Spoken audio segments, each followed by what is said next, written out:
Hello friends and welcome to my channel Cosmo Facts. तो आज की इस वीडियो में मैं आपको ऐसी थियरीज़ के बारे में बताऊंगा जिनके बारे में आप में से किसी को शायद ही पता हो। तो दोस्तों, आपको ये तो पता ही होगा कि जो चीज़ फॉर्म होती है या बनती है उसका डिस्ट्रॉय होना कभी ना कभी तय होता है, चाहे वो कितनी भी शक्तिशाली चीज़ हो। ठीक इसी तरह ये थियरीज़ हमें ये बताती है कि हमारी यूनिवर्स कैसे ख़त्म हो सकता है, और ये थियरीज़ इस बात की पॉसिबिलिटी बताती है कि कैसे एक यूनिवर्स डिस्ट्रॉय होता है। तो आज मैं इस वीडियो में ऐसी ही कुछ थियरीज़ के बारे में बताने जाने वाला हूँ। तो बिना वक्त ज़ाया करें, चलिए आज का वीडियो शुरू करते हैं।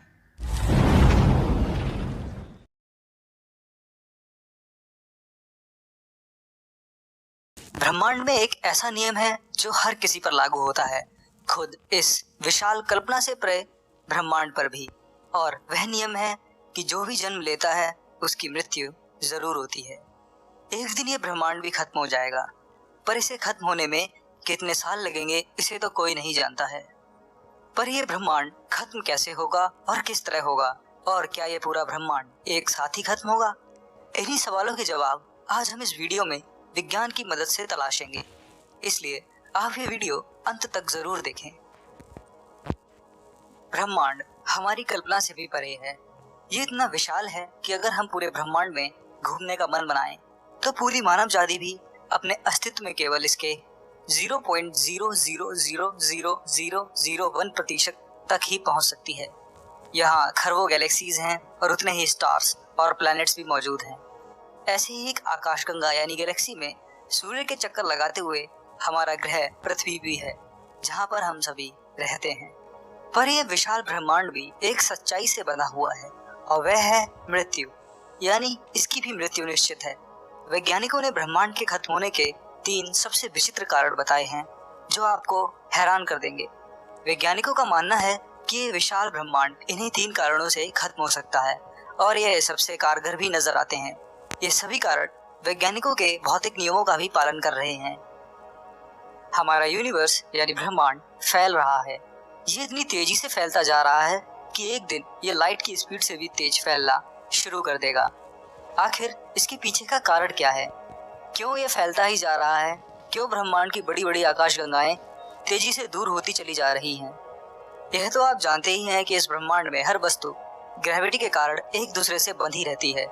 जैसे सूर्य आकाशगंगा में बंधा हुआ है, यानी कि उसी की परिक्रमा करता है, और पृथ्वी सूर्य की, और चांद खुद पृथ्वी की, यानी हर वस्तु ग्रेविटी की फोर्स के कारण एक दूसरे से बंधी हुई है। तो ऐसे में उनके अलग होने का तो सवाल ही नहीं उठता है। लेकिन फिर भी वह अलग होते हैं, और निरंतर इस ब्रह्मांड में वह एक दूसरे से अलग होकर फैलते ही जा रहे हैं। सीधा मतलब है, कोई ऐसी शक्ति है जो ग्रेविटी से भी ज्यादा शक्तिशाली है, जिसके कारण ये सभी फैल रहे हैं। इसी शक्ति को वैज्ञानिकों ने डार्क एनर्जी का नाम दिया है।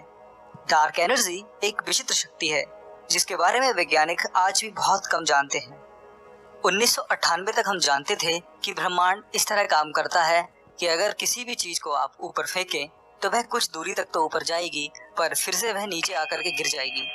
लेकिन ब्रह्मांड लगातार फैलता ही जा रहा है। कोई भी चीज अब वापस नहीं आ रही है, बल्कि उल्टा दूर होती जा रही है। इसे समझने के लिए आप अगर एक गेंद आसमान में फेंकते हैं तो वह नीचे न गिरकर आपसे दूर होती चली जाती है, और उसकी आपसे दूर होने की स्पीड भी बढ़ती रहती है। आखिर ये क्यों होता है, और इस गेंद की स्पीड कौन बढ़ा रहा है? इसी शक्ति को, या कहें कि एनर्जी को, वैज्ञानिकों ने डार्क एनर्जी का नाम दिया है। इसे सबसे पहले आइंस्टीन ने सोचा था, पर उन्हें यह थ्योरी थोड़ी मजाकिया लगी, तो इसे दुनिया के सामने नहीं रखा। पर अब वैज्ञानिक और भौतिक शास्त्री डार्क एनर्जी के सिद्धांत को सही मानते हैं। पर दिक्कत यह है कि अभी भी यह एक थ्योरी है, पर हमें यह भूलना नहीं चाहिए कि विज्ञान थ्योरी से ही चलता है और बाद में प्रैक्टिकली उसे प्रूव करता है। वैज्ञानिकों ने कई थ्योरीज और सिद्धांतों को लेकर 3 ऐसे कारण, या कहें तो ऐसे तरीके बताए हैं जिससे ये ब्रह्मांड खत्म हो सकता है। और ये 3 तरीके हैं। पहला, बिग रिप, दूसरा हीट डेथ, और तीसरा बिग क्रंच और बिग बाउंस। सबसे पहले आते हैं नंबर 1, बिग रिप की तरफ। जब से ब्रह्मांड का जन्म हुआ है ये तभी से फैलता जा रहा है। गैलेक्सीज के बीच में जो दूरी है वो बढ़ती ही जा रही है, और खुद गैलेक्सीज के अंदर ग्रह और तारे जो मौजूद हैं वह भी भागने के लिए बेताब हैं, पर गैलेक्सीज की ग्रेविटी के कारण ऐसा नहीं कर पा रहे हैं। पर बिग रिप सिद्धांत की माने तो एक ऐसा समय आएगा जब यह ब्रह्मांड इतना फैल चुका होगा कि खुद ग्रेविटी भी कुछ नहीं कर पाएगी। ग्रेविटेशनल फोर्स यानी कि गुरुत्वाकर्षण बल नाम मात्र का रह जाएगा। सबसे पहले बहुत विशाल ऑब्जेक्ट जैसे कि आकाशगंगा टूटकर बिखर जाएंगे और इनके अंदर मौजूद ग्रह, ब्लैक होल्स और तारे सभी खत्म होने लगेंगे, क्योंकि इन्हें साथ रखने वाली फोर्स ग्रेविटी उस समय काम नहीं करेगी, जिस कारण ये सभी ऑब्जेक्ट्स छोटे छोटे टुकड़ों में बिखर कर फैलने लगेंगे। अंत में होगा ये कि यह ब्रह्मांड लाइट की स्पीड से भी तेज फैलने लगेगा और इस ब्रह्मांड की सबसे छोटी चीज एटम भी इसी तरह टूट कर बिखर जाएगी। उनमें मौजूद सब एटॉमिक पार्टिकल, इलेक्ट्रॉन, प्रोटॉन और न्यूट्रॉन भी अलग होकर फैलने लगेंगे। होगा यह कि कोई भी पार्टिकल अब एक दूसरे से संपर्क नहीं बना पाएगा। हर पार्टिकल इधर उधर भटकता रहेगा। पार्टिकल्स एक दूसरे से इतने दूर हो जाएंगे और समय से रहित इस अनंत ब्रह्मांड में पता नहीं कब तक भटकते रहेंगे।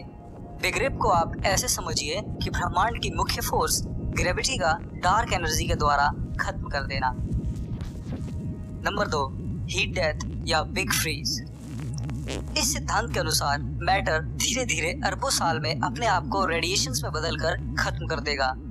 यह सिद्धांत थर्मोडायनेमिक्स के दूसरे लॉ पर काम करता है, जिसके अनुसार ब्रह्मांड की एंट्रोपी यानी अव्यवस्था समय के साथ साथ बढ़ती ही रहती है।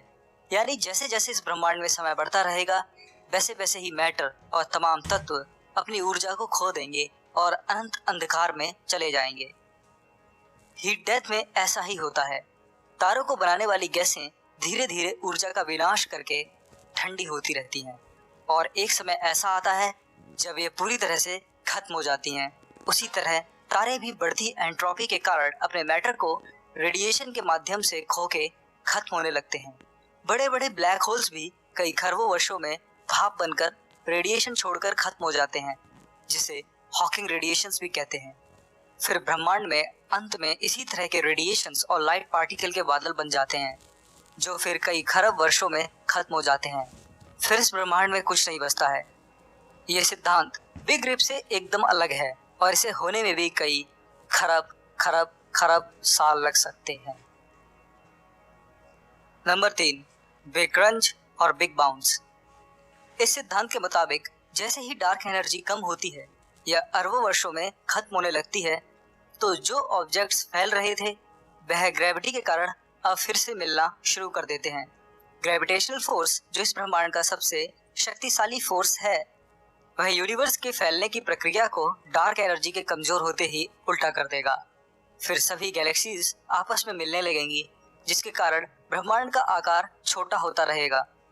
इस छोटे होते हुए ब्रह्मांड का तापमान बहुत बढ़ जाएगा और फिर बिग क्रंच होने से 1 लाख साल पहले ही इस ब्रह्मांड के सभी ऑब्जेक्ट का तापमान कई तारों की सतह के बराबर पहुंच जाएगा। बिग क्रंच होने के कुछ मिनट पहले ही इस बढ़े हुए तापमान के कारण सभी पार्टिकल एटम की कोर से उखड़कर भागने लगेंगे और किसी ब्लैक होल द्वारा निगल लिए जाएंगे।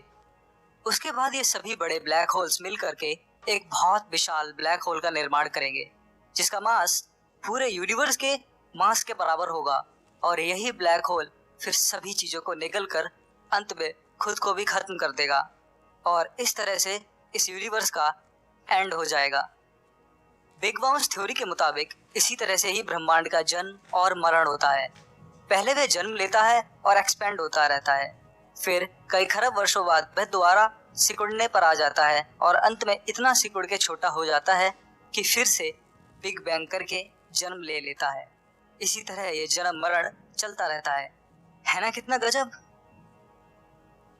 दोस्तों, वैसे तो ये सभी 3 तरीके थ्योरी पर ही बेस्ड हैं, पर कई और सिद्धांतों की माने तो ये 3 तरीके ही ब्रह्मांड यानी हमारे यूनिवर्स के खात्मे के लिए जिम्मेदार होंगे।